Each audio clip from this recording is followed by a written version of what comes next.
Nesse trabalho nós vamos falar sobre um projeto de aprendizado de máquina baseado numa ideia de prever a quantidade de clientes em um estabelecimento em determinado horário e dia da semana. Bom, vou pedir que você imagine o seguinte cenário. Você está num estabelecimento comercial, seja supermercado, seja uma loja de roupas, enfim. E você já deve ter se deparado com o seguinte cenário. Era muita gente numa fila e pouco atendente trabalhando. Todavia, a loja geralmente tem espaço para diversos atendentes. Imagina que geralmente tem o que? 8, 10 pontos de atendimento, mas apenas 2, 3 funcionários trabalhando. E isso é um problema, porque você demora muito para ser atendido, muito mais do que poderia demorar, e acaba sobrecarregando também o funcionário. Né? Então, qual é o problema que a gente encontrou? Essa é a dificuldade de prever esse fluxo de clientes, que de certa forma atrapalha o andamento do processo de um estabelecimento. É uma solução importante tanto para o funcionário, quanto para o gerente, quanto para o próprio consumidor. Então, sim, respondendo aquela pergunta, se alguém se importa com a solução, temos aí três entidades.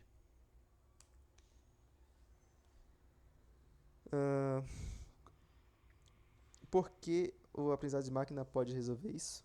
Bom, a gente pode conseguir dados históricos de diversos meses anteriores, até mesmo pela simples questão de ter notas fiscais registradas no sistema do estabelecimento, a gente consegue ter uma ideia de quantos clientes passaram por ali em determinado horário, em determinado dia, né, em datas comemorativas, dado que, considerando que a empresa fique próximo de uma casa de eventos, por exemplo.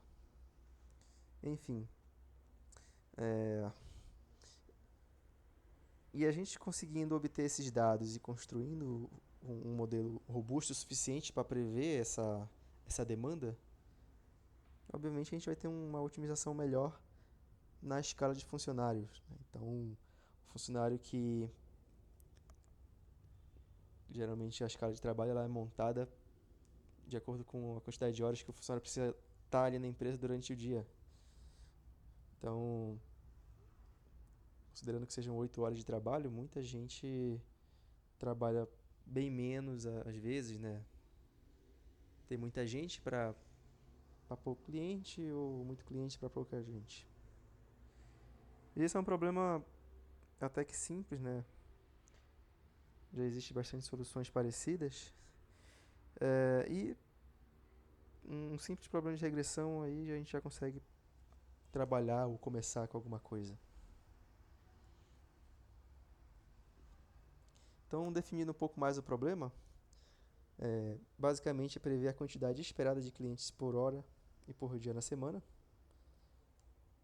E a gente pode definir sucesso como a redução na filas de espera e melhor alocação da equipe.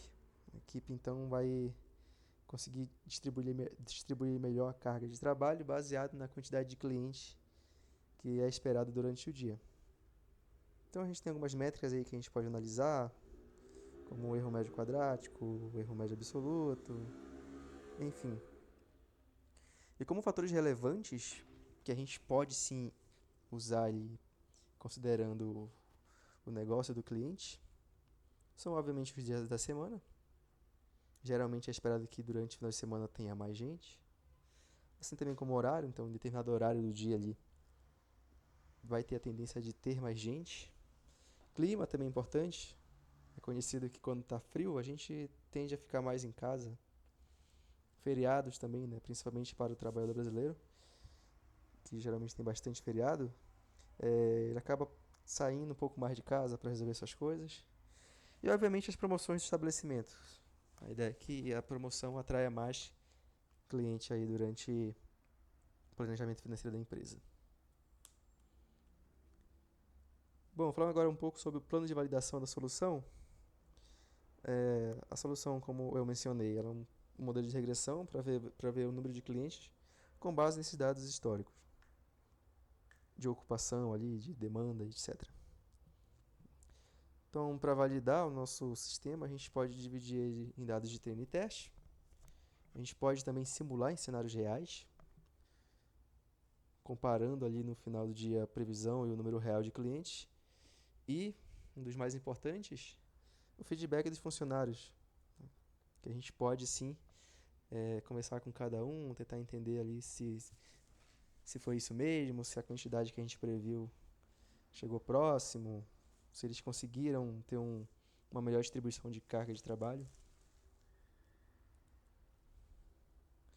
E falando agora sobre o projeto do sistema de Machine Learning, falando ali sobre aquelas três vertentes que nós precisamos definir, ele vai ser um sistema baseado em borda, ou ali baseado em edge, no dispositivo local do cliente, justamente por ter um baixo custo. É um algoritmo mais simples inicialmente. Os dados não são extremamente numerosos, não se trata de Big Data, então a gente não precisa de alto processamento. É um sistema de aprendizado offline, então, motivo, o modelo não vai se deteriorar sempre que o novo dado for inserido. A ideia é que a gente tenha uma frequência aí trimestral, no mínimo, caso o modelo comece a errar com muita frequência. A ideia o cliente, o funcionário, o gerente, a pessoa que vai ficar responsável, vai analisar sim se o sistema está prevendo corretamente ou próximo ali da realidade, e quando isso for diferente, alimentar esses dados novos aos dados já treinados no modelo inicial. E a gente também definiu aqui a predição online, né? Então, a predição a gente pode dizer que ela vai ser realizada sempre que o proprietário ou gerente for montar a escala de trabalho, considerando que seja uma escala semanal, então ele vai rodar ali uma vez na semana, tentar prever a quantidade de clientes em cada dia. E após isso, ou pode ser também possível apenas para o dia posterior. Então a ideia é que você insira ali o dia da semana e ele já cuspa, entre aspas, o resultado. De riscos potenciais que eu consegui identificar é a mudança de comportamento dos clientes. Obviamente existem sim algumas coisas que estão fora do nosso controle, algumas coisas bem subjetivas de cada ser humano. O ser humano em si é subjetivo, então ele pode sim decidir. Alguns seres humanos aí numerosos podem decidir que tal dia é um bom dia para ir, só que o modelo previu que isso não ia acontecer. Baseado em dados históricos, tal dia da semana era um dia que você não esperava muito cliente. A gente também tem alguns impactos de eventos externos ao que o nosso modelo aprendeu, por exemplo, acidente de trabalho, questão de roubo, estamos no Brasil, né? São coisas que a gente não tem controle. E, obviamente, os dados ruidosos ou faltantes. E eu citei aqui principalmente o clima, porque é algo totalmente fora do nosso controle, né? A gente sabe que a maioria do Brasil aí, para quem já conhece uma boa parte do Brasil, sabe que o clima ele não se comporta de maneira muito previsível, né? Então, inclusive, é muito comum a gente enxergar alguns problemas, mesmo em aplicativo de previsão de tempo. Então é isso. Eu espero que você tenha entendido. Obrigado. E até a próxima.